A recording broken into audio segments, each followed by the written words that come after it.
எல்லோருக்கும் வணக்கம். எல்லோரும் நன்றாக இருப்பீர்கள். இன்றைய தலைப்பு, ஜாதகத்தில் 1, 5, 9 நட்பு கிரகமும் இவர்களோடு சேர்ந்த அவயோக கிரகமும் சேர்ந்தால், அதாவது இணைந்தால் என்ன பலன் அப்படிங்கிறது தான் பார்க்க போகிறோம். இப்போ ஏற்கனவே உங்களுக்கு தெரியும், அரைச்சமாகவே அரைக்க வேண்டாம், இருந்தாலும் மீண்டும் சொல்கிறேன். இப்போ குரு அணி இலக்கணங்களுக்கு நட்பு கிரகங்கள் சூரியன், சந்திரன், செவ்வாய், குரு. சுக்கிர அணியினுடைய நட்பு கிரகங்கள் சனி, புதன், சுக்கிரன். அப்போ இந்த அணி இலக்கணங்களுள்ள கிரகம் சேரும்போது அந்த பலன் எப்படி இருக்கும் அப்படிங்கிறது தான் நம்ம பார்க்க போகிறோம். சரி, ஃபஸ்ட்டு காலபுருஷ தத்துவத்துக்கு எடுத்துக்கலாம்.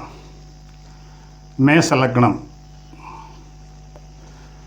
சரி, இப்போ இவங்களுக்கு ஆகாத கிரகங்கள் யார்? சனி, புதன், சுக்கிரன். அதில் முக்கியமாக இந்த மேச விருச்சிகத்துக்கு ஆகாதவர் புதன். அப்போ அந்த புதன் லக்கணத்திலேயே இருக்கிறார்.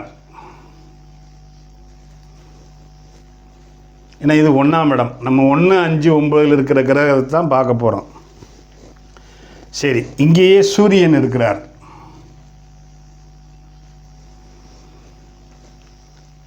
அப்போ சூரிய திசையை விட்டுருங்க, ஏன்னா 5க்குரியவன். அவர் நல்லது தான் செய்வார், ஏன்னா அவர் ஸ்தான பலத்தோட உச்சம் அடைஞ்சிருக்கிறார். இந்த புதன் 3, 6க்குரியவன். இந்த மேசத்துக்கு ஆகாதவர். தன்னுடைய எதிரி வீட்டில் அவர் உட்கார்ந்துருக்கார். இப்போ நம்ம பலன் புதன் திசைக்கு தான் பார்க்க போகிறோம். அதாவது 1, 5, 9 நட்பு கிரகங்களோட அவயோக கிரகங்கள் உட்கார்ந்தா, அந்த அவயோக கிரகனுடைய தசைகள் வந்தால் என்ன பலன் செய்யும் அப்படிங்கிறது தான் பார்க்க போகிறோம். பொதுவாக அவயோக கிரகங்கள் எப்பயுமே லக்னத்துக்கு 3, 6, 10, 11ங்கிற உபஜயஸ்தானத்தில் இருந்து நல்ல பலனை செய்யும். அது ஒரு பொதுவான விதி. இப்போ இந்த மேச லக்னத்துக்கே வச்சுக்கோங்க. சப்போஸ் இந்த புதன் 3ல் இருக்கிறார், அவர் ஆட்சி பெற்ற நிலையில் இருக்கிறார், அப்போ அது நல்லது செய்ய மாட்டார். 6ல் இருக்கிறார், உச்சம் பெற்ற நிலையில் இருக்கிறார், நல்லது செய்ய மாட்டார். 10ல் இருக்கிறார், நட்பு வீட்டில் இருக்கிறார். 11ல் இருக்கிறார், நட்பு வீட்டில் இருக்கிறார். அப்போ இந்த மேச லக்னத்துக்கு புதன் 10லையும் 11லையும் இருந்தால் நல்ல பலனை செய்வார். சரி, இப்போ இந்த மேச லக்கணத்துக்கு அதிபதி செவ்வாய், அவர் வீட்டில் தனது நண்பரான சூரியன் ஸ்தான பலத்தோடு உச்சமாக இருக்கிறார். இப்போ இவரோட புதன் சேர்ந்துட்டார். அப்போ புதன் தசை இவர் என்ன செய்யும்? புதன் தசை வரும்போது இந்த மேச லக்கணத்துக்கார ஜாதகருக்கு இந்த சூரியன் இந்த புதனுக்கு நண்பர். இவர் இங்கே ஸ்தான பலத்தோடு இருக்கிறார்.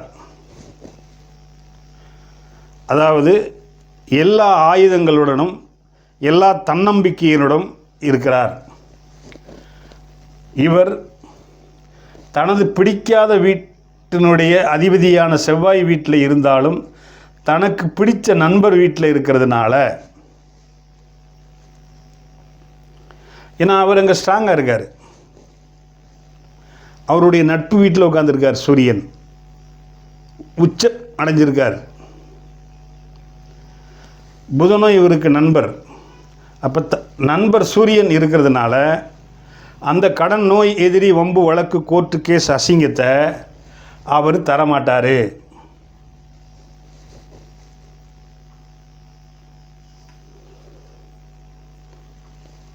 அப்போ என்ன சொல்வார்?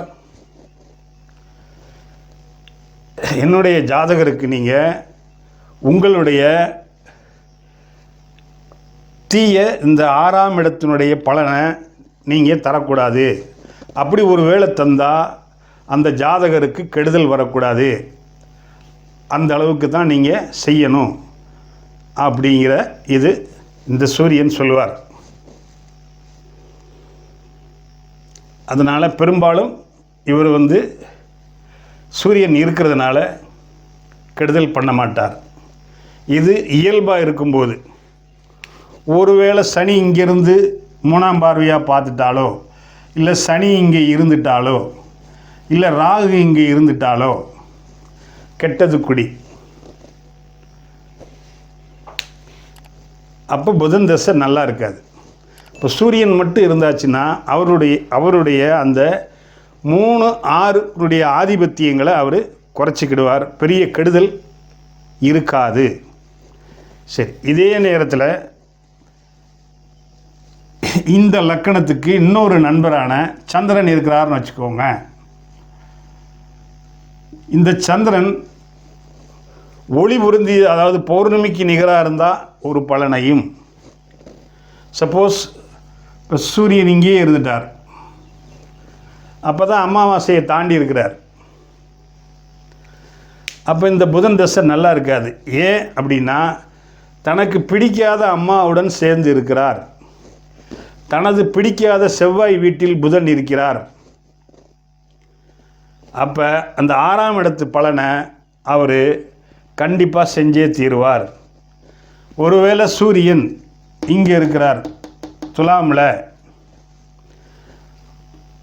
நம்ம தாய் ஏற்கனவே கோடீஸ்வரியாக இருக்கிறா, அப்போ நம்ம ஏதாவது செஞ்சாச்சுன்னா ஆளை விட்டு அடிச்சு போடுவா. இங்கே இருக்கும்போது பிச்சைக்காரியாகவும் இங்கே இருக்கும்போது கோடீஸ்வரியாகவும் இருக்கிறதுனால இங்கே இருந்தால் ஒரு பலனும் இங்கே இருந்தால் ஒரு பலனும் செய்வார். அதனால் இப்படி இருந்தால் இந்த புதன் தசை மேச லக்கணத்துக்காரங்களுக்கு நல்லா இருக்காது. சரி, அதுக்கடுத்து யார்? இங்கே செவ்வாயே வச்சுக்கிடுவோம், லக்னாதிபதி இங்கே லக்கணத்திலேயே ஆட்சி பெற்று விட்டார். இங்கே இவர் ஸ்ட்ராங்காக இருக்கார், இங்கே இவர் பலவீனமாக இருக்கார். ஏன்னா இவர் தன்னுடைய எதிரி வீட்டுக்கு வந்திருக்கிறார், இவர் தான் வீட்டிலேயே இருக்கிறார். இந்த கெடுபலன்கள் பெருசாக இருக்காது, ஜாதகருக்கு சமாளிக்கக்கூடிய அளவுக்கு இருக்கும். சரி, அடுத்து குரு.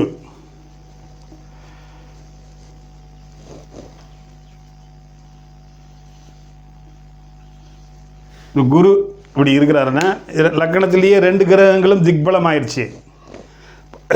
இருக்கிறதுலேயே குரு தான் அதிக சுப கிரகம்.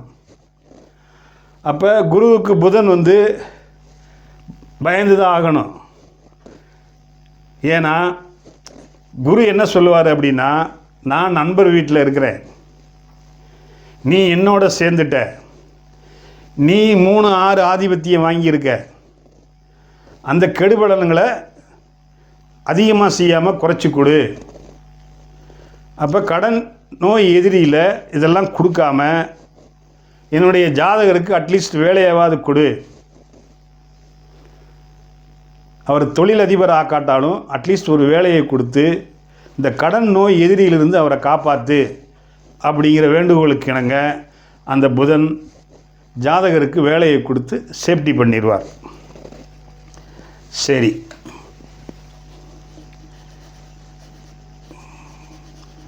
இது ஜாதகருக்கு நடக்கிறது. இப்போ இதே 5ஆம் இடத்துல புதன் வந்தார், பஞ்சமஸ்தானத்தில் 3, 6க்குரியவர் 5ல். சரி, இவரோட இந்த லக்கணத்துக்குரிய நண்பர் சூரியன் இங்கே வந்துட்டார். இங்கே சூரியன் தான் சொந்த வீட்டில் ஆட்சி பலத்தோடு இருக்கிறார். இவரோ நண்பர், புதனோ நண்பர். அப்போ இது பூர்வ புண்ணியம், புத்திரம், அதிர்ஷ்டம் இதை குறிக்குது. அப்போ சூரியன் என்ன சொல்லுவார்? என் குழந்தைகளுக்கு எந்த பிரச்சனையும் தரக்கூடாது,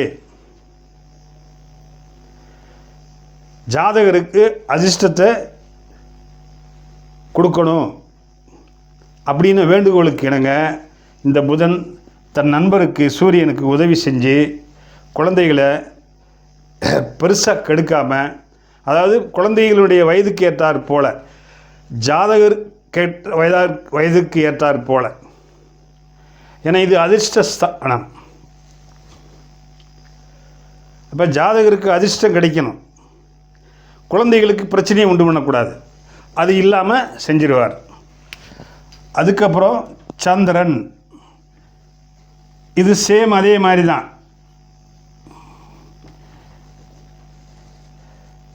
இப்போ சூரியன் இங்கே இருந்தாருன்னா ஒரு பலனை தருவார். இந்த 6 கூடிய கெடுபலன்கள் கண்டிப்பாக ஜாதகருக்கு நடக்கும். சப்போஸ் சூரியன் இங்கே இருந்துட்டா கெடுபலன்கள் நடக்காது. சரி, அதே மாதிரி செவ்வாய்,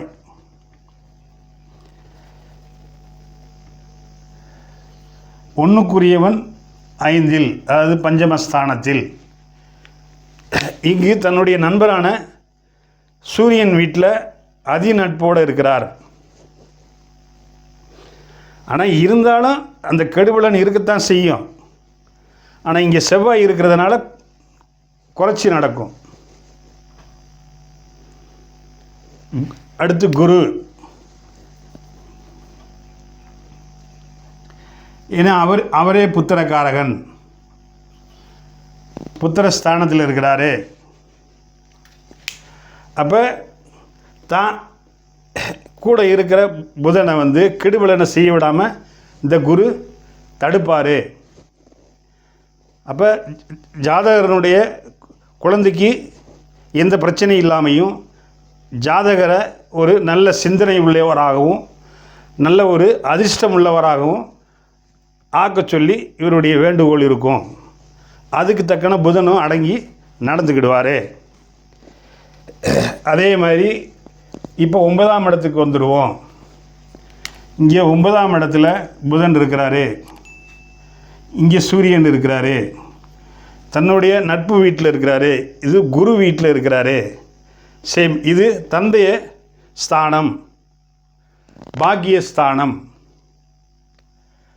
பேர் புகழ் அந்தஸ்து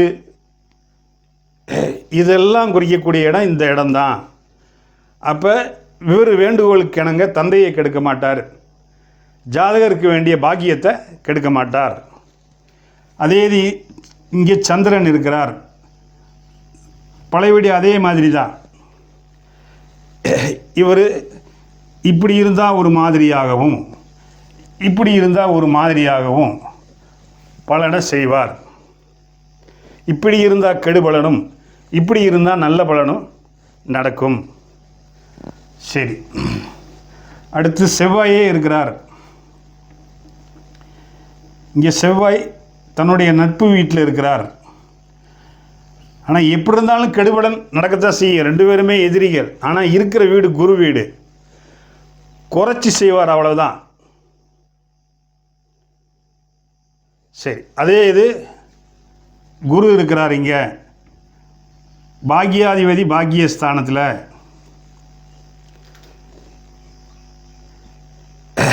அப்போ எப்படித்தான் இருந்தாலும் புதன் வந்து 6க்குரியவன். கடன், நோய், எதிரி, வம்பு, வழக்கு, கோர்ட்டு, அசிங்கம், கேவலம் இந்த மாதிரி ஏதாவது ஒன்று கொடுத்து ஆகணும். ஆனால் இங்கே குரு இருக்கிறதுனால அவர் என்ன செய்வார், புதன் 1000 ரூபா கொடுக்க வேண்டிய இடத்துல 500 ரூபா கொடுப்பார் ஜாதகருக்கு. அவ்வளோதான், வேறு ஒன்றும் செய்ய முடியாது. ஆனால் ஜாதகர் வந்து சேஃப்டியாக அந்த புதன் திசை 17 வருஷத்தில் சேஃப்டி ஆயிடுவாங்க. இப்படி தான் நீங்கள் ஒவ்வொரு லக்கணத்துக்கும் தன்னுடைய அவயவ கிரகங்களை போட்டு பார்த்துக்கணும். நம்ம எல்லாத்தையுமே விளக்கிக்கிட்டு இருந்தாச்சுன்னா ஒரு நாள் வேணும். அப்போ நீங்களாக மனசுக்குள்ளே கற்பனை பண்ணி யார் நட்பு, யார் எதிரி, எந்த வீட்டுக்கு யார் சொந்தக்காரர், எந்த வீட்டில் யார் உச்சமடைவார், இதெல்லாம் நீங்கள் தெரிஞ்சுக்கிட்டிங்கன்னா உங்களுக்கு ஜோதிடம் பார்க்க வந்துடும், பலன் எடுக்க ரொம்ப ஈஸியாக வந்துடும். பொதுவாக அவயவ கிரகங்கள் வந்து உபஜய ஸ்தானம்ங்கிற 3, 6, 10, 11 நட்பு நிலையில் இருந்தால் அவங்க கெடுதல் பண்ண மாட்டாங்க, நல்லது செய்வாங்க. நன்றி நண்பர்களே. இந்த வீடியோ பிடிச்சிருந்ததுன்னா லைக் பண்ணுங்கள், ஷேர் பண்ணுங்கள், சப்ஸ்கிரைப் பண்ணுங்கள், பெல் பட்டன் அமுக்குங்க. ஆளுங்கிற ஆப்ஷன் அமுக்குனீங்கன்னா நான் போடுற ஒவ்வொரு வீடியோவும் உங்களுக்கு நோட்டிஃபிகேஷனாக வந்து சேரும். நமது நேயர்கள் ஆள்போல் தலைதலைத்து அருகது போல் வேரூன்றி மூங்கில் போல் கிளைகிளைத்து முதியாமல் வாழ்ந்திருக்க வாழ்கவன வாழ்த்தி அமைகிறேன். வணக்கம்.